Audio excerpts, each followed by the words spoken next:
Bonjour à toutes et à tous, bienvenue dans ce nouvel épisode du podcast du 21, Psychologie et écologie.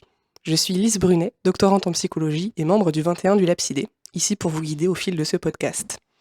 Notre mission au 21 du Lapsidé est de rendre la recherche scientifique accessible à tous. Chaque épisode, nous invitons un chercheur du laboratoire pour vous dévoiler les mystères de la psychologie du développement et de l'éducation de l'enfant. Pour ce deuxième épisode, nous avons la chance d'accueillir Mathieu Cassotti, professeur en psychologie du développement à l'Université Paris-Cité et spécialiste de la prise de décision à l'adolescence et de la créativité, et qui s'intéresse également à la question de l'écologie. Bienvenue Mathieu, merci beaucoup d'avoir accepté notre invitation. Alors est-ce que tu peux rapidement te présenter à nos auditeurs ?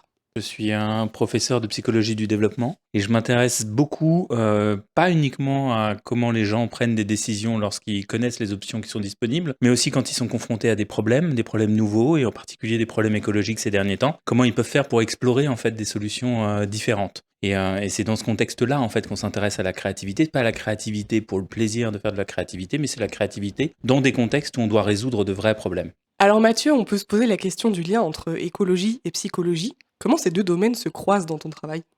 Eh ben, c'est vrai que c'est une vraie question et c'est une question que beaucoup se sont posées parce que généralement, quand on pose la question de l'écologie, on se tourne plutôt vers les sciences. C'est-à-dire que on a une espèce de biais de considérer que nos problématiques liées au réchauffement climatique, mais pas que ça, hein, liées aussi à toute la pollution qu'on peut faire, à toutes les activités humaines et toutes les conséquences qu'elles peuvent avoir, on a tendance à aller voir les sciences et essayer de demander aux sciences de nous donner des solutions, des voitures électriques, des voitures qui consomment plus rien, essayer d'avoir des solutions technologiques.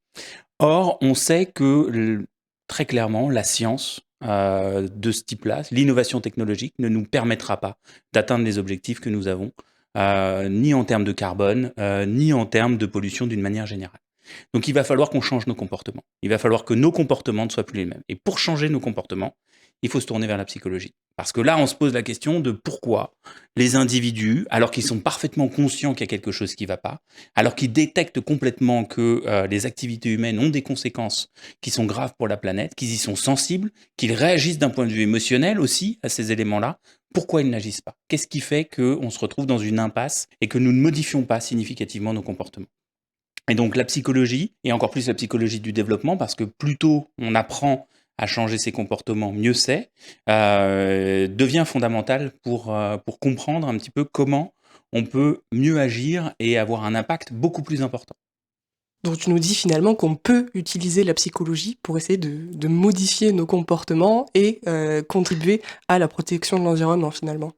Complètement. C'est vrai que là aussi, on a tendance à aller dans les sciences humaines et sociales, voire plutôt la sociologie, alors qu'on sait que les blocages sont pas uniquement sociologiques, ils sont cognitifs, ils sont émotionnels et que pour pouvoir les dépasser, il faut déjà être capable de les comprendre et ensuite de mettre en place des interventions qui sont efficaces.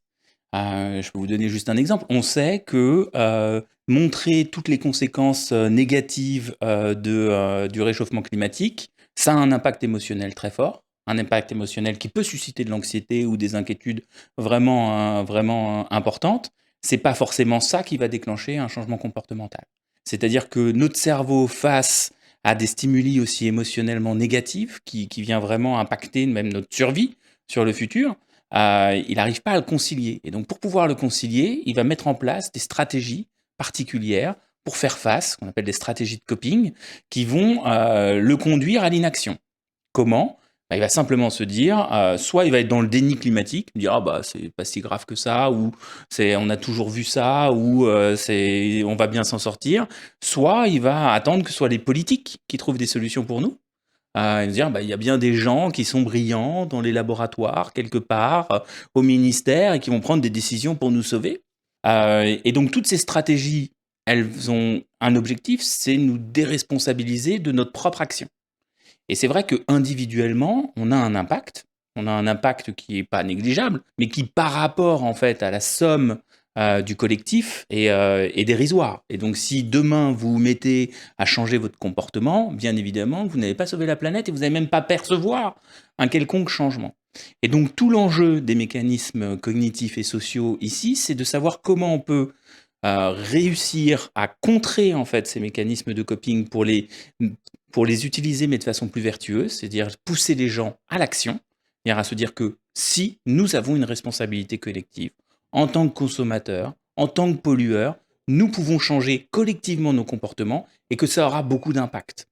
Et que si on change collectivement, on pourra voir les résultats de manière significative. Et essayer de contrer un petit peu toutes ces stratégies de régulation qui consistent à dire oui, mais on est en France, même si tout le monde se mettait à être écologique, vous vous rendrez compte, il y a encore les États-Unis, il y a encore la Chine, il y a encore tout le reste du monde, donc on s'en sortirait pas.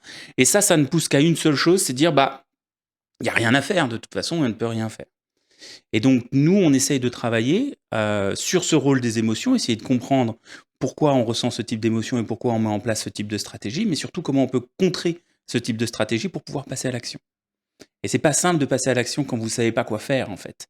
C'est pas simple parce que c'est des problèmes qui sont complexes et il n'y a pas une solution en claquant des doigts. Et les solutions, elles seront certainement aussi à mettre en œuvre en fonction d'un territoire. Donc il y a tout un travail à faire sur l'exploration des solutions pour pouvoir résoudre de façon à la fois créative et à la fois très personnelle les problèmes liés à l'environnement. Et tout ça, ça fait partie des mécanismes cognitifs, sociaux et émotionnels qui sont déterminants, qu'on étudie au laboratoire et on essaie de mettre en place des stratégies avec les enfants, des ateliers, pour non plus leur dire voilà ce que vous devez faire, voilà comment vous devez vous comporter, voilà comment les adultes vous disent que vous devez vous comporter, mais compte tenu des connaissances scientifiques que nous avons sur les domaines, sur le domaine de l'écologie, compte tenu de l'impact que nous avons, comment on peut essayer d'explorer en fait des solutions différentes que vous pourriez mettre en place. Et donc on travaille avec eux sur des ateliers de créativité et de résolution de problèmes pour qu'ils puissent, sur des problèmes assez simples, par exemple limiter le gaspillage alimentaire, pour qu'ils puissent dépasser leurs propres blocages sociaux, émotionnels et cognitifs et qu'ils puissent aller explorer en fait des solutions qu'ils vont pouvoir mettre en place derrière. Est-ce que tu peux nous donner quelques exemples de rentrer un peu plus dans le détail de ces ateliers que tu fais avec les enfants, les adolescents, nous donner quelques exemples de solutions auxquelles ils pensent? Eh ben, ils pensent pas à grand-chose. C'est-à-dire que la première chose qu'on a pu montrer sur la question de la créativité, de notre capacité à résoudre un problème du type de celui de limiter le gaspillage alimentaire, c'est qu'on a 3, 4 catégories de solutions qui reviennent systématiquement, qu'on ait 8 ans ou qu'on en ait 25 à l'université. C'est-à-dire qu'on a vraiment des effets de fixation massifs sur des choses qui, en plus, sont, alors pour le coup, très faiblement créatifs. Les enfants, ils vont nous dire, ah bah, il faut faire de la meilleure nourriture à la cantine, il faut arrêter de jeter ce qu'il y a dans son assiette, et puis après, ils n'ont plus grand-chose pour pouvoir trouver d'autres solutions. Mais les adultes sont un tout petit peu meilleurs, mais vraiment pas beaucoup plus. La vraie difficulté, c'est comment je fais pour pouvoir explorer. Et on reste focalisé toujours sur notre consommation personnelle lorsqu'on est en train de lorsqu'on est en train de se nourrir. On regarde moins les décisions d'achat qu'on fait en amont et encore moins la façon dont on peut produire. Et on nous dit systématiquement, ah, mais la production, c'est pas nous, etc. Si, en réalité, on a un rôle. On a un rôle politique, on a un rôle d'influence, on a un rôle dans la consommation qu'on peut faire. C'est-à-dire que, d'une certaine manière, en tant que consommateur, le capitalisme fait qu'on est dans c'est presque un outil démocratique, c'est-à-dire que le peuple peut décider de ne plus acheter quelque chose qui est nuisible ou qui est problématique et donc peut vraiment changer durablement en fait les modes de production derrière dès lors qu'il prend cette décision collective. Individuellement, c'est pas possible. Et donc on peut jouer sur le collectif et sur les différents collectifs d'acteurs. Pour le moment, la vraie difficulté qu'on a, c'est que comme on n'apprend pas en fait aux élèves à l'école à être créatifs et qu'on les dote pas en fait d'outils qui leur permettent de concevoir ce type de problème et d'explorer les types de solutions, ils n'ont pas les outils pour pouvoir le faire. Et les adultes non plus d'ailleurs à l'école parce que très souvent les enseignants en fait ne sont pas formés à ce genre de choses. Donc avec l'INRAE, on vient de mettre en place, et je peux pas vous donner les résultats de cet atelier puisqu'on l'a fait la semaine dernière, on vient de mettre en place en fait toute une série d'ateliers justement où on entraîne non seulement les élèves à coopérer entre eux, c'est-à-dire à travailler sur la coopération, leur donner des outils pour travailler le collectif, mais aussi à concevoir des solutions alternatives qu'ils vont pouvoir mettre en place derrière.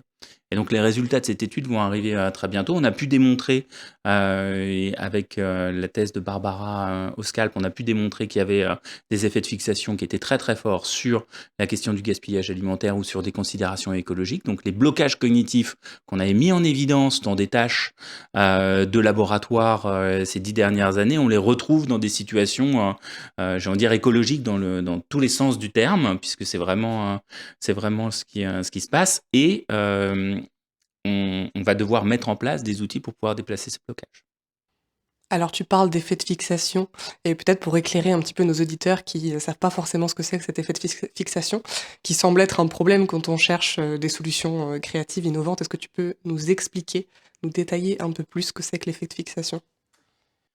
Oui, eh ben, on a démontré en fait que lorsqu'on essayait de résoudre des problèmes, et même des problèmes nouveaux auxquels on n'a jamais été confronté, en fait, notre cerveau avait tendance à aller chercher, par analogie, en fait, des solutions, extrêmement simples, qui viennent très rapidement à l'esprit. Ces solutions, la plupart du temps, sont adaptées, sont efficaces, mais dès lors qu'on essaye d'être créatif, il faut dépasser en fait ces solutions, puisque c'est celles que tout le monde va pouvoir nous donner. Donc pour créer de la diversité et de l'originalité, il va falloir pas rester fixé en fait sur ce type de solutions qui sont basées sur des connaissances vraiment spontanément activées et très facilement activables, et pouvoir aller explorer d'autres choses. Et nous, ce qu'on fait généralement dans notre laboratoire, c'est qu'on utilise la tâche de l'œuf, qui consiste à faire en sorte qu'un œuf de poule lâché d'une hauteur de 10 mètres ne se casse pas. Automatiquement, vous n'avez jamais lancé un œuf, et pour autant, vous avez des solutions qui vous viennent à l'esprit, qui consiste soit à amortir la chute, soit à ralentir la chute, soit à protéger l'œuf. Ces solutions, elles sont très efficaces la plupart du temps, sauf quand on vous demande d'être créatif et de proposer quelque chose de différent. Et on s'est rendu compte que les ingénieurs, que les designers, que les entrepreneurs, que les adultes d'une manière générale, mais c'est vrai aussi chez les enfants, alors même qu'on leur demande d'être créatifs, alors même qu'ils ont des outils pour penser et pour raisonner, ils restent bloqués en fait sur des solutions que des enfants de 10 ans, j'allais dire à la maternelle, en primaire, peuvent trouver aussi. Tout simplement parce que ces effets de fixation sont basés sur des connaissances très facilement activables, et que derrière, on a beaucoup de mal à s'en extraire. Et ça existe sur la tâche de l'œuf, ça existe sur le gaspillage alimentaire, ça existe dans plein de situations industrielles qu'on a pu identifier ces 10 dernières années. Et donc tout l'enjeu, c'est d'une part détecter qu'on est fixé, parce que c'est pas évident quand on est en collectif de détecter qu'on est fixé, parce qu'on a tendance à considérer que les solutions qui sont données comme on les partage, et que ce sont des solutions certes classiques, mais que tout le monde va donner en même temps, on peut avoir un effet de renforcement en fait de la fixation en collectif. Donc il faut être capable de les détecter, il faut être capable d'avoir des outils qui permettent d'explorer davantage de solutions. Et ça, pour tout vous dire, que ce soit à l'école ou que ce soit d'une manière générale, même à l'université, on a très peu d'outils pour stimuler la créativité des individus. Oui, effectivement, on parle beaucoup de créativité dans cette connexion entre psychologie et écologie. Qu'est-ce qui t'a poussé à tourner tes travaux, au fil du temps vers l'écologie? Ça, c'est une bonne question. C'est vrai qu'on est tous concernés par ces enjeux-là, et on est tous aussi victimes de nos propres biais. C'est-à-dire que c'est pas parce que vous connaissez les biais, c'est pas parce que vous travaillez dessus que vous n'allez pas être victime de ces biais. Donc c'est un exercice quotidien de se dire: ah non, mais attends, peut-être que là aussi, je suis en train de faire de la compensation, par exemple. C'est-à-dire que oui, j'ai pas de 4x4, donc je me disais que je pouvais prendre l'avion. À ce genre de biais cognitif, c'est ce qui nous pousse effectivement à trouver toujours quelque chose que l'autre fait et que nous on fait pas, et qui nous autoriserait à polluer davantage dans un autre domaine. Ce genre de biais, même si on est expert, même si on travaille beaucoup dessus, on va en être victime, et l'enjeu c'est d'être capable de les détecter et de parfois pouvoir faire un petit pas de côté pour pouvoir se dire: non mais là quand même, est-ce que je serais pas dans un mode de raisonnement biaisé qui imposerait que je fasse autre chose? Alors c'est vrai que nous, on a travaillé sur ces biais cognitifs, sur ces biais sociaux, sur ces biais émotionnels, mais aussi sur les difficultés de la créativité, dans des situations de laboratoire qui étaient très abstraites et qui n'étaient pas du tout reliées au terrain. Et comme on s'est rendu compte quand même que la psychologie pouvait avoir un rôle à jouer dans la facilitation de cette transition écologique, il y avait du sens à ce qu'on développe aussi des recherches. Parce qu'aujourd'hui, il n'y avait pas de recherche sur lesquelles on pouvait s'appuyer pour essayer de savoir si, ne serait-ce que sur ces situations écologiques, on allait retrouver les mêmes effets que ceux qu'on décrivait dans des situations abstraites. Donc il y avait un enjeu à pouvoir faire ce transfert pour gagner des connaissances de manière à ce qu'on puisse guider derrière le processus créatif des élèves. Mais l'autre enjeu qui était extrêmement important, c'est que on se rend compte que dans toutes les méthodes de prévention qui étaient utilisées et qui sont utilisées, plutôt à essayer de nous choquer, à essayer de nous stimuler émotionnellement très très fortement, on voit bien que ça n'a pas l'impact ça a un impact émotionnel, ça il est indéniable, mais c'est un peu comme la prévention routière, on sait que ça marche pas, ça change pas les comportements. Donc il fallait pour nous qu'on aille chercher les théories de l'engagement, les théories du changement de comportement, de manière à pouvoir essayer de comprendre un petit peu mieux pourquoi en fait on ne réussissait pas à changer le comportement collectif des individus compte tenu de ce qu'on était en train de mettre en place. Et donc là, ça ouvrait de nouveaux champs de recherche. On a besoin d'une psychologie de la transition écologique encore plus forte que ce qu'elle n'est aujourd'hui. On a besoin de faire des études aussi dans une perspective développementale, parce qu'il y a beaucoup d'études qui ont été faites chez les adultes, mais on ne sait pas comment les enfants et les adolescents qui ont des spécificités socio-émotionnelles peuvent réagir aussi à ça. Et donc ça nous ouvrait complètement un nouveau champ de recherche et qu'on a commencé à lancer l'année dernière et qu'on espère qu'il sera très productif et qui nous permettra surtout de mieux guider en fait notre processus de prévention et de formation, parce que c'est aussi un enjeu. Aujourd'hui, on va former tous les étudiants à l'université à la transition écologique. Ça veut dire quoi la formation à la transition écologique telle qu'elle a été pensée? Uniquement des connaissances scientifiques sur le réchauffement climatique, sur l'effet de serre, sur des possibilités d'innovation, etc. Donc on l'a pensé encore une fois uniquement sous l'angle des sciences et de l'innovation, et absolument pas, et quand je dis de l'innovation, c'est la découverte scientifique, mais c'est pas forcément les processus qui permettent d'aboutir à cette innovation. On l'a très peu pensé sous l'angle des SHS, et encore moins de la psychologie. C'est-à-dire que la psychologie de la transition écologique est inexistante dans les modules de formation à l'université dans laquelle nous sommes actuellement.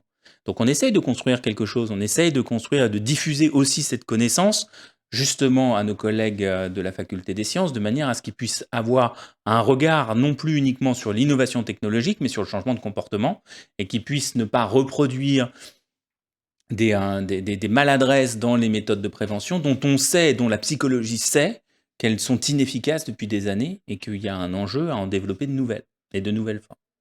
Et la dernière chose qui m'a vraiment stimulé, c'est qu'on passe notre temps à dire aux adolescents et aux enfants ce qu'ils doivent faire, hein, comment ils doivent se comporter. Et là aussi, on est nous-mêmes biaisés sur le fait que les problèmes auxquels ils vont devoir faire face, les problèmes actuels, mais aussi les problèmes de demain, nous n'avons pas de solution. Il faut arrêter de considérer que la solution, elle est quelque part sur la planète et qu'il suffirait simplement que quelqu'un trouve cette solution qui est cachée sous une pierre. Elle n'existe pas, il va falloir la concevoir. Et ce travail de conception, il ne peut se faire qu'à partir du moment où on les a outillés cognitivement pour qu'ils puissent penser la conception et pour qu'ils puissent par eux-mêmes apprendre à résoudre des problèmes, y compris dans des situations où il n'y a pas de solution évidente, y compris dans des situations où la solution est à concevoir et elle n'existe pas pour le moment. Et ça, c'est quelque chose qui n'est absolument pas fait à l'école. On vous apprend à résoudre un problème de maths, à choisir la bonne solution, parce qu'il y a une bonne solution. On ne vous apprend pas du tout à explorer des solutions différentes. On ne vous apprend pas à explorer des connaissances pour pouvoir alimenter ce processus de conception. Et donc là, il y a un enjeu à former une école de la créativité pour faire face à ce type de problème. Mais ça va plus loin que la question de l'écologie. C'est vrai aussi pour des problèmes sociaux, c'est vrai aussi pour des problèmes du quotidien. Il y a une nécessité, en tout cas, à avoir cet esprit de conception pour arrêter d'être dans des solutions qui sont clairement dans la fixation et qui sont clairement stéréotypées. Dans tes travaux, tu t'intéresses beaucoup aux adolescents. Est-ce qu'il y a des spécificités des adolescents dans leur réaction, dans leur rapport à l'écologie? Eh bien, si on avait fait le podcast la semaine dernière, je vous aurais dit quelque chose, et puis aujourd'hui, je vais vous dire autre chose, parce que depuis, on a eu un certain nombre de résultats. On sait que les adolescents sont concernés par cette question-là, et sont assez inquiets en fait des conséquences, en particulier du réchauffement climatique. On le voit par leur engagement, notamment, alors l'engagement associatif, mais aussi dans des manifestations. Mais on se rend compte qu'au-delà de ce stéréotype-là, qu'on pourrait avoir ne serait-ce que sur eux aussi, que les adultes sont très concernés. Et quand on regarde l'anxiété écologique, lorsqu'on regarde les préoccupations des adultes, ils sont plus importantes que celles des adolescents sur les questions environnementales. La deuxième chose, c'est qu'on pensait, grâce aux éco-délégués, grâce aux cours de biologie, aux cours de géographie, à tout un tas d'enseignements au collège, qu'ils avaient un socle de connaissances sur l'environnement qui était quand même déjà très conséquent et plus important que les générations d'avant eux. On s'est rendu compte que c'était pas complètement faux, c'est-à-dire qu'ils ont un socle de connaissances, sauf que ils sont aussi sensibles à la désinformation. Et cette désinformation, elle est pas anodine. On vient de faire une étude où on a montré que dès lors que je vous présente 5 arguments complotistes sur l'écologie, et quand je dis des arguments complotistes, c'est des choses qui peuvent être à la fois un peu techniques sur le rôle du soleil ou sur l'existence d'un optimum climatique médiéval, mais ça peut être aussi le statut en fait des chercheurs qui gagneraient beaucoup d'argent à nous faire croire que le réchauffement climatique existe. Donc c'est vraiment la rhétorique complotiste dans une présentation d'une petite vidéo qui fait vraiment complotiste. Et en 5 minutes, alors qu'au début de la vidéo, ils sont convaincus que le réchauffement climatique est la résultante de l'activité humaine, 5 minutes après avoir vu nos 5 petits arguments, présentés, j'ai envie de dire, n'importe comment, comme une petite vidéo YouTube mal faite dans un garage, parce que, enfin, je dis pas ça pour l'étudiante qui l'a fait, parce qu'elle l'a bien faite, mais c'est vraiment, on voit que c'est du homemade, et on a vraiment repris toutes les ficelles rhétoriques, la petite musique, etc., tout ce qu'il fallait. Au bout de 5 minutes, ils sont convaincus que c'est plus le cas. Et on a vraiment une diminution de leur croyance dans le fait que les êtres humains sont responsables du réchauffement climatique. Et dans le même temps, ils pensent que d'autres causes sont possibles. Et donc vraiment, on arrive complètement à changer en fait leur perception du réchauffement climatique en 5 minutes de vidéos complotistes. Et ça fait peur parce qu'elles pullulent, ces vidéos sur Internet. Les climato-sceptiques sont partout.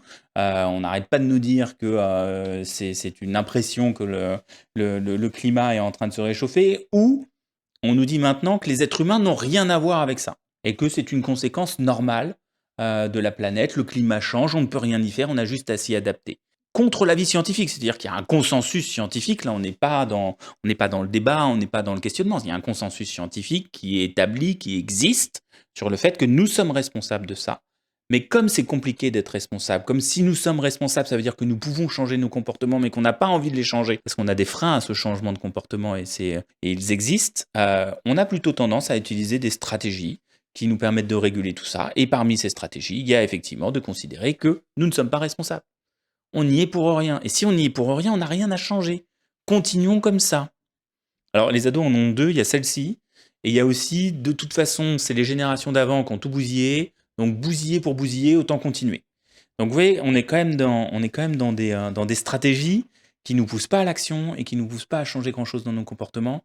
Et donc là, la psychologie a un rôle clé pour essayer de changer ça. Mais si vous connaissez rien sur la réactivité émotionnelle des gens, si vous connaissez rien sur les stratégies de coping qu'ils déploient justement face à cette réactivité, si vous connaissez rien sur le changement de comportement, vous vous retrouvez à devoir mettre en place de la communication, des informations ou d'essayer de faire des campagnes de prévention qui n'auront aucun effet derrière significatif sur les gens.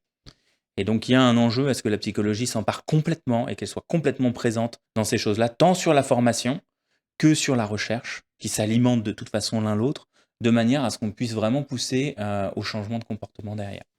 Alors tu nous parles de freins, de blocage cognitif, de blocage émotionnel, tous ces obstacles à l'engagement des individus dans des comportements plus éco-responsables. Est-ce que tu pourrais nous détailler un petit peu plus, nous expliquer plus ces blocages cognitifs, ces blocages émotionnels, en quoi ils consistent et comment on peut les éviter?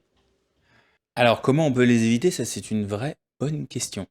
C'est-à-dire que ce que je sais après avoir travaillé pendant presque 20 ans maintenant sur les blocages cognitifs, c'est que c'est plus facile de les renforcer que de les dépasser. C'est-à-dire que nos blocages cognitifs, c'est tellement des modes de fonctionnement intuitifs sur lesquels on n'a pas toujours conscience, même s'il y a du débat qu'on est biaisé. Donc parfois on est capable de détecter qu'il y a quelque chose qui ne va pas, ce que dirait mon collègue Wim de Nys, mais pas tout le temps. Et en tout cas, tous les individus ne sont pas capables de le faire dans toutes les situations. Donc, on est biaisé, on n'est pas toujours capable de détecter qu'on l'est. Les biais cognitifs, il y en a qui sont spécifiques sur l'écologie. Il y en a véritablement qui sont spécifiques, qui sont des biais qui, effectivement, soit des biais d'optimisme, soit des biais qui consistent à considérer qu'on va pouvoir compenser nos actions, etc. Donc il y a des biais qui sont spécifiques, il y a tout un tas d'autres biais qui ne le sont pas et qui sont beaucoup plus généraux, qui ne s'appliquent dans l'écologie, mais qui s'appliquent dans d'autres domaines. Sur la question des biais sociaux, la question du conformisme social, qui est à la fois un biais positif et un biais négatif. C'est-à-dire que si je vois que tout le monde se met à changer de comportement autour de moi, je vais avoir tendance à me conformer à leur changement de comportement. Par contre, si je vois autour de moi qu'il n'y a personne qui change et que personne qui bouge, je vais me conformer aussi à cette norme qui est qu'il ne faut pas bouger. et à essayer plutôt de développer des arguments du pourquoi c'est justifié de ne rien faire. Donc le conformisme social, c'est à la fois un frein et à la fois ça peut être un moteur dès lors que vous êtes dans un environnement collectif dans lequel il y a des gens effectivement qui s'investissent et qui font des choses. Maintenant, le problème de l'investissement, c'est que ça suscite un autre biais, qui est que plus vous allez vous investir, plus vous allez vous rendre compte, vous allez gagner des connaissances, donc vous allez vous rendre compte de l'ampleur en fait du problème, et vous allez vous rendre compte qu'il y a une inertie au système qui est tellement forte que c'est très difficile de faire bouger les choses. Et donc là aussi, on se rend compte que ceux qui sont les plus anxieux, parfois même les plus dépressifs, c'est plutôt les activistes. Parce qu'eux, ils essayent de passer à l'action, ils essayent de faire quelque chose, et à chaque fois, on leur renvoie, c'est pas grave, on n'y est pour rien, on verra plus tard, vous inquiétez pas. Et donc ça, c'est très difficile à vivre aussi. Donc il faut réussir à trouver un équilibre entre le passage à l'action et notre capacité à repenser le collectif. Chez les adultes, je pense que c'est très compliqué, de toute façon, parce qu'on est déjà dans un certain nombre de routines, d'habitudes, et que on est tellement dans un confort et une habitude que c'est très difficile de casser ça et de changer nos comportements. Pendant des années, on nous a dit: «Ah, vous pouvez prendre l'avion c'est pas cher, l'avion c'est génial et c'est extraordinaire». Aujourd'hui, on nous dit que l'avion c'est une catastrophe et qu'il faut plus prendre l'avion. C'est très difficile de se réguler parce qu'il y a toujours des billets d'avion qui sont pas chers. On a envie, on a des besoins, on a des récompenses qu'à aller chercher, des voyages, et cetera. On a envie de faire ce genre de choses et en même temps, on nous dit qu'il faudrait plus qu'on prenne l'avion. Donc il y en a qui prennent conscience de ça et on a des changements, y compris dans nos laboratoires. Il y a 5 ans, avant le Covid, je me serais jamais posé la question de savoir si j'allais aux États-Unis pour un congrès ou pas. J'ai l'argent, il y a la pertinence scientifique d'aller dans ce congrès, de rencontrer les collègues et de présenter nos résultats. J'y vais. Je me pose pas du tout et pas une seule fois la question de mon empreinte carbone avec l'avion. Aujourd'hui, c'est différent. Aujourd'hui, on s'interroge collectivement. On se dit non, attends, il faut qu'on régule le nombre de fois où on prend l'avion dans l'année. Il faut qu'on évite les déplacements trop importants, etc. Donc il y a des changements. Ça ne suffira pas. Il va falloir des changements beaucoup plus importants si on veut avoir un impact. Compte tenu des résultats scientifiques, là pour le coup c'est la science qui nous le dit, on va dans le mur. Donc il va falloir qu'on change vraiment nos comportements. Mais il y a des choses qui peuvent avoir de l'impact. Voilà, diminuer par 2 notre consommation de viande, ça a un impact colossal. Ça aurait un impact colossal. Avec un coût qui, de mon point de vue, est largement acceptable. Et pourtant, j'adore la viande et je suis pas prêt encore à être végétarien. Donc, je pense qu'on a la possibilité, en fait, de faire ces choses-là.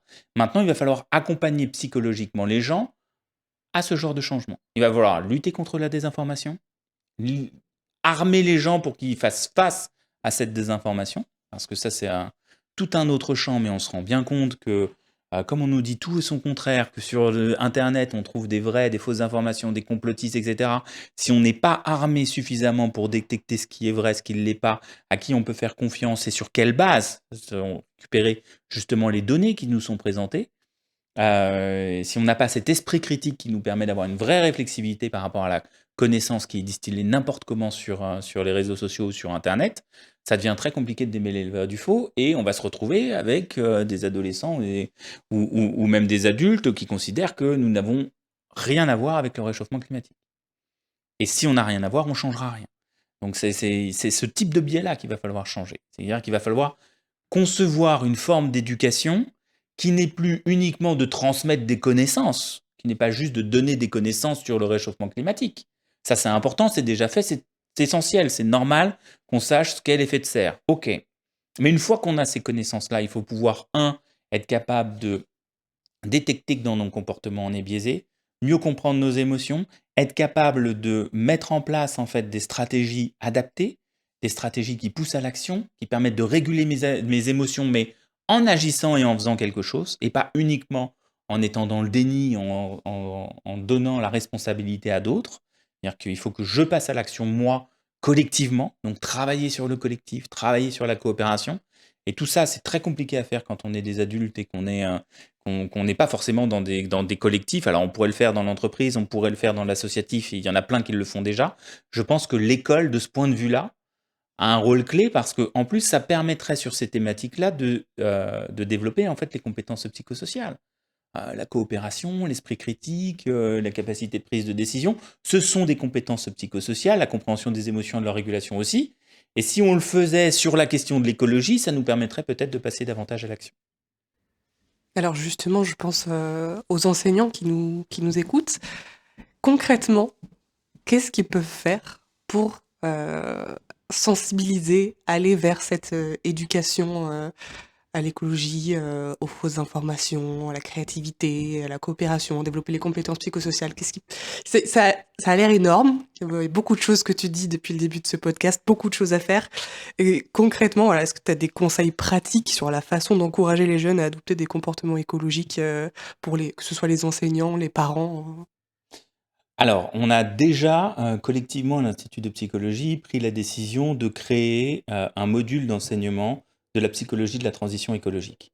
Dans ce module d'enseignement, l'objectif est de faire en sorte de donner toutes ces connaissances.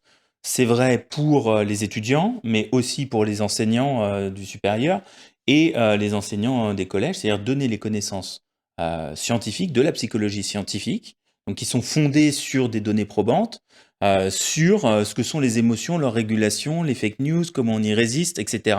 Les biais cognitifs, mais aussi les biais sociaux, et aussi quels sont les modèles du changement de comportement qui nous permettent de mieux comprendre et sur quel levier on peut jouer pour pouvoir changer vraiment le comportement. Toutes ces connaissances-là, qui sont le résultat de la psychologie scientifique, il faut pouvoir les rendre accessibles.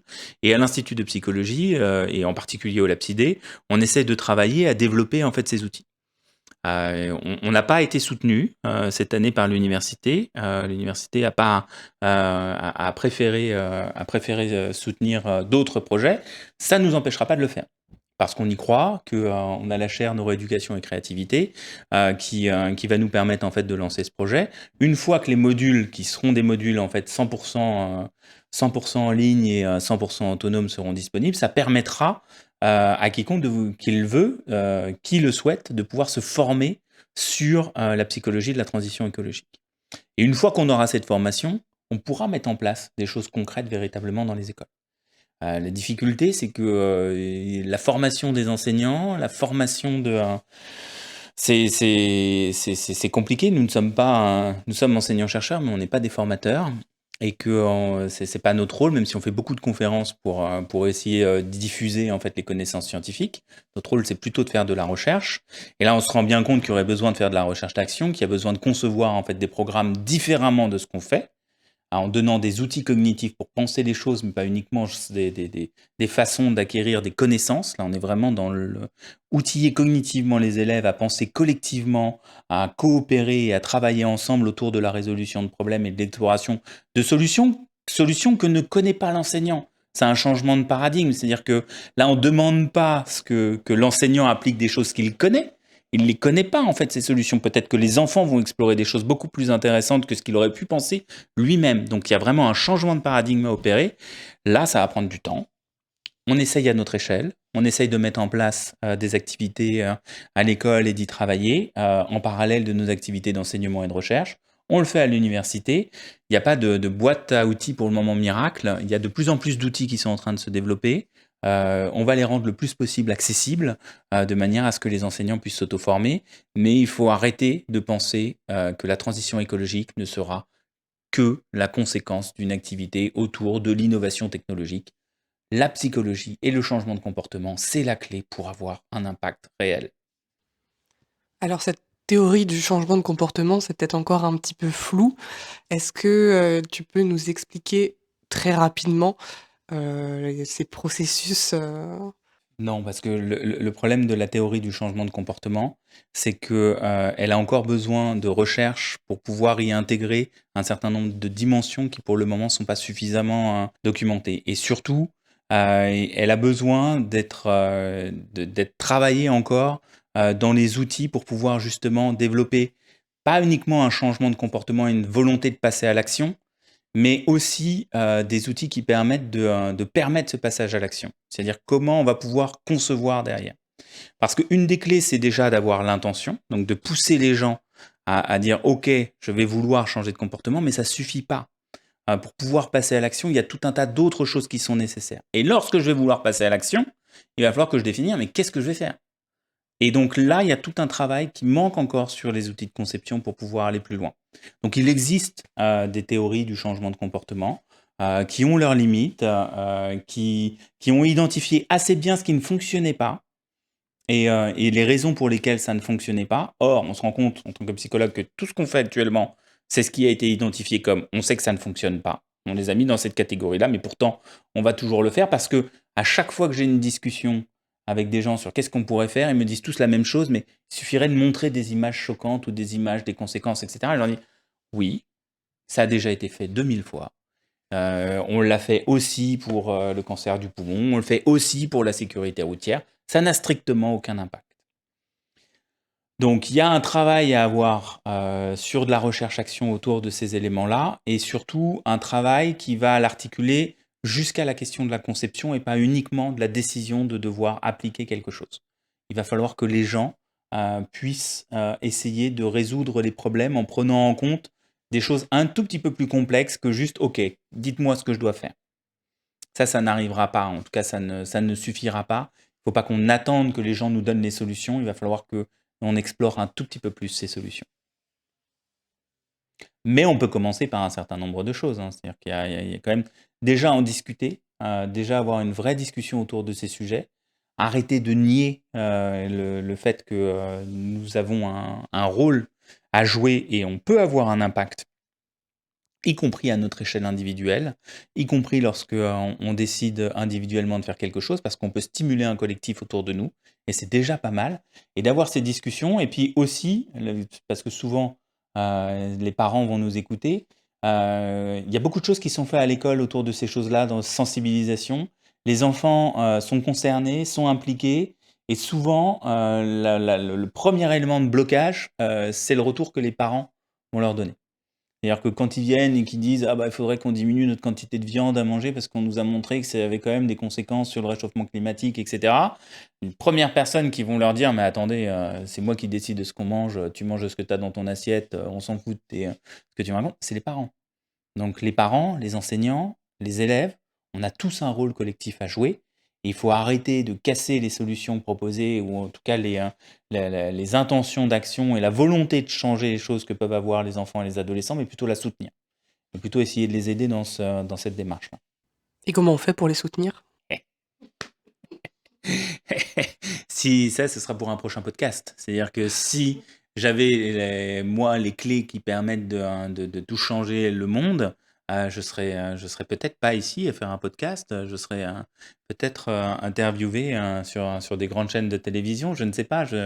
Si j'avais la solution et s'il existait une solution magique, je dis pas non. La première clé, c'est d'en discuter vraiment. Pas d'en discuter pour susciter de l'anxiété, parce qu'il va y avoir du stress et c'est normal d'en parler, mais déjà d'être capable d'en parler. Ensuite, de voir les domaines dans lesquels on peut agir. C'est-à-dire qu'on a tout un tas de domaines sur lesquels on peut agir. Et nous sommes des consommateurs, nous utilisons un certain nombre de choses, donc déjà si on peut agir sur les déchets, si on peut agir sur notre consommation, si on peut agir sur les moyens de transport qu'on utilise, bien sûr que je ne vais pas vous dire il ne faut pas aller en bus ou il ne faut pas aller prendre sa voiture, tout ça, c'est pas ça, mais on a d'autres types de leviers d'action qui sont possibles. Et donc pour faire ça, il faut se documenter, il faut se renseigner, il faut se sentir concerné déjà par cette question-là.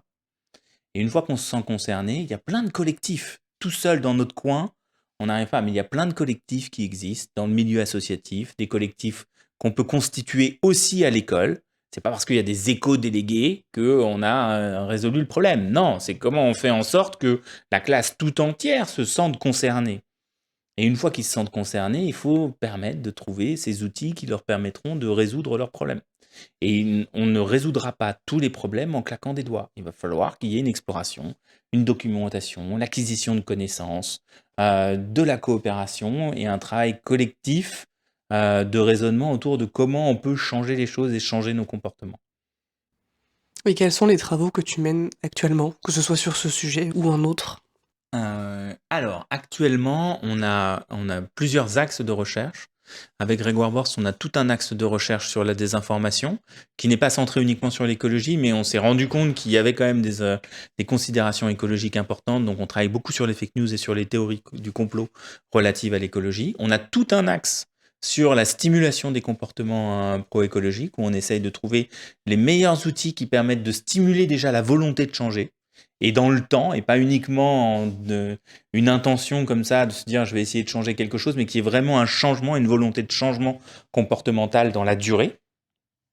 Et tout un autre axe de recherche qui est complémentaire aussi sur la question de la créativité et de comment on peut développer des interventions pour stimuler la créativité des élèves et des adultes aussi, et leur permettre d'explorer des solutions, différentes. C'est les 3 grands axes de recherche qu'on a autour, de la question de l'écologie et dans notre laboratoire, on a, aussi une collègue qui porte plus spécifiquement, la question de notre propre réflexivité sur nos actions à nous. Et ça fait partie, des challenges qu'on va devoir, mener et je pense que si chacun, dans chaque laboratoire, dans chaque établissement, on s'interrogeait sur nos propres pratiques et ce serait déjà un premier pas. En discuter et s'interroger, je pense que c'est déjà la 1re étape, d'un changement de comportement. Merci beaucoup Mathieu. Alors, dernière petite question, est-ce qu'il y aurait un moyen pour nos auditeurs de se tenir informés de tes travaux et de tes découvertes? Sur le site du laboratoire, on publie un ensemble d'articles sur lesquels il y a des informations. On fait quand même pas mal de conférences dans lesquelles on publie aussi nos données. Je pense que nous ferons en sorte, quand on aura suffisamment de données, de faire un petit article en français dans le 21 du Lapsidé, de manière à présenter toutes ces recherches et surtout tous les résultats de ces recherches pour mieux aiguiller les gens. On arrive à la fin de cet épisode du podcast du 21. Merci beaucoup Mathieu d'avoir été avec nous pour partager cette discussion passionnante autour de l'écologie et de la psychologie. Merci à tous nos auditeurs d'être restés avec nous jusqu'à la fin. Si vous avez apprécié ce voyage scientifique avec nous, n'hésitez pas à vous abonner sur Spotify, mais aussi sur LinkedIn, Facebook, X et YouTube pour rester informé des dernières découvertes en psychologie. On vous souhaite une très belle journée, merci à tous et à bientôt pour un nouveau podcast.